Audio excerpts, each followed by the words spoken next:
A while back, we talked about what would have happened if Echo didn't join the Bad Batch after he was rescued from his prison on Skako Minor. Star Wars: The Clone Wars left many details unclear as to what exactly happened to Echo between his presumed death at the Citadel and his rescue at Skako Minor. What did the Separatists do to him? And how did it change him? In this video, we're going to discuss the dark truth of what happened to Echo right after the Citadel.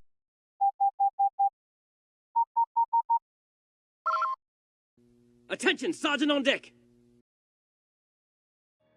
CT-1409, better known as Echo, had just been promoted to ARC Trooper along with his friend ARC Trooper 5s when he was sent to infiltrate the Citadel with Jedi Anakin Skywalker, Obi-Wan Kenobi, Plo Koon, and Ahsoka Tano.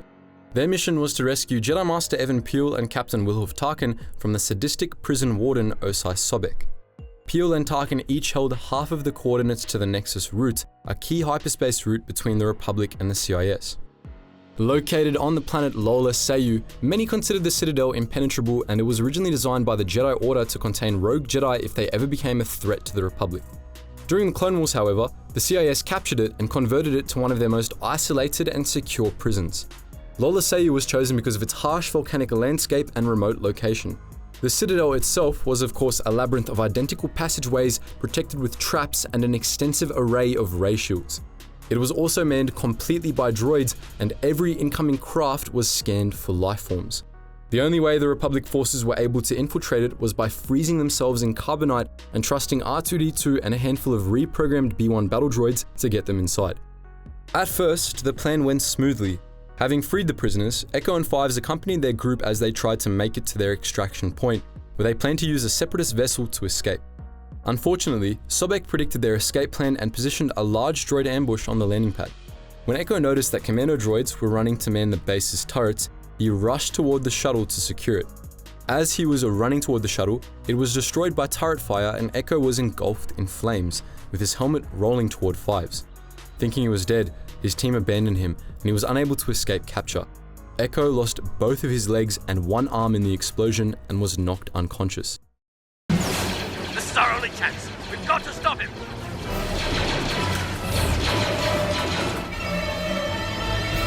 Echo, look out!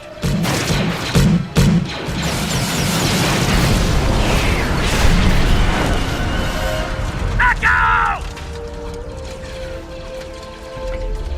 We have to go now.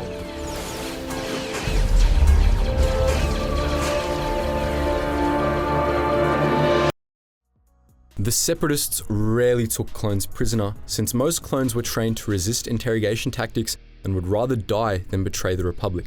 They also had a nasty habit of constantly trying to escape. In most cases, after any battle, surviving clones were simply executed. Echo wasn't just any regular clone trooper though. He was an ARC trooper, which meant he had more tactical knowledge than most of his brothers. This information was considered valuable by the Separatists, and it's most likely the reason they chose to capture Echo and torture him instead. Torture in the Star Wars universe was very similar to ours in that it had similar methods and goals and was equally effective. Separatist interrogators inflicted maximum pain on their victims to extract information. While torture was outlawed in the Republic, this was difficult to enforce, especially during times of war or in the Outer Rim. Electrocution was a popular method of torture and was most likely used on Echo. Flaying was another form of torture the CIS may have used. Echo may have been able to resist most of the physical pain, and his ARC training would have helped him survive the torture longer than most normal soldiers would have. But the Separatists didn't just specialize in physical torture. Echo would have been subjected to brutal mental torture as well. He would have been kept in solitary confinement in a cold, dark, windowless cell where he would only have his droid captors for company. The purpose of this process was dehumanization, meant to make the victims start to wish they were dead and thus reveal information to the enemy. But we all know that Echo would never have caved under any pressure and may have just tried to bore his captors to death with those reg manuals he was so obsessed with. Gaining no ground via traditional torture techniques, Techno-Union foreman Wat Tambor saw an opportunity with the stubborn ARC Trooper.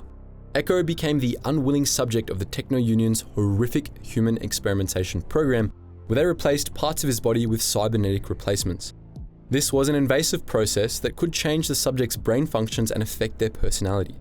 Echo was, in a sense, losing his humanity piece by piece. Like Darth Vader, most of Echo's limbs were cybernetically replaced and enhanced. While his cybernetic augmentations made him stronger and faster and allowed him to interface directly with computers, these augmentations were meant to dehumanize Echo and turn him into a tool. In all likelihood, his body was taken apart and put back together countless times as they tested different configurations and interfaces. This process would have been excruciatingly painful, as the cybernetic implants would have been connected directly to his central nervous system, meaning he would have felt absolutely everything. But the Separatists didn't stop with his limbs. They also installed implants in his brain and directly extracted his memories. He was kept in a stasis pod, Matrix style, to be used as a battle computer. The strain on his brain must have been immense, as the Separatists were basically using him as a glorified gaming PC to run their counter-strategy simulations. This sort of cybernetic augmentation was known to strip away at a person's personality and identity, as exemplified by Cloud City's Lobot. Lobot was a human volunteer for the Empire who initially agreed to a brain implant in exchange for money.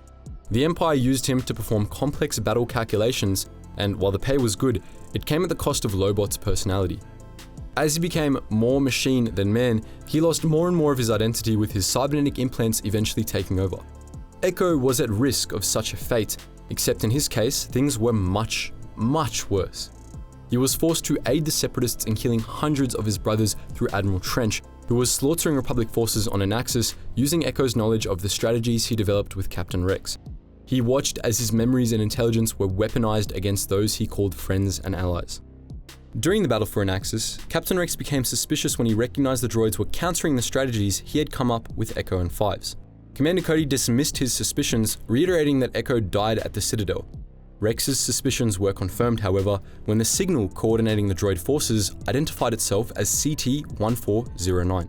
Captain Rex and Tech traced the source back to Skako Minor, where they were able to save Echo from his stasis pod and escape with the help of the rest of Clone Force 99. Once back in Republic hands, Echo received proper treatment for his wounds. His cybernetics were upgraded and made to look less obvious, except for his interface arm. Ever the loyal soldier, Echo helped the Republic by sending false signals to the Separatists, allowing the Republic to win the Battle of Anaxis. Echo was named a hero and invited to join the Bad Batch. While he originally wanted to return to his family of the 501st, he knew he would fit in better with the misfits of Clone Force 99. So that's the dark truth of what happened to Echo after the Citadel. But what do you think? Did we miss anything?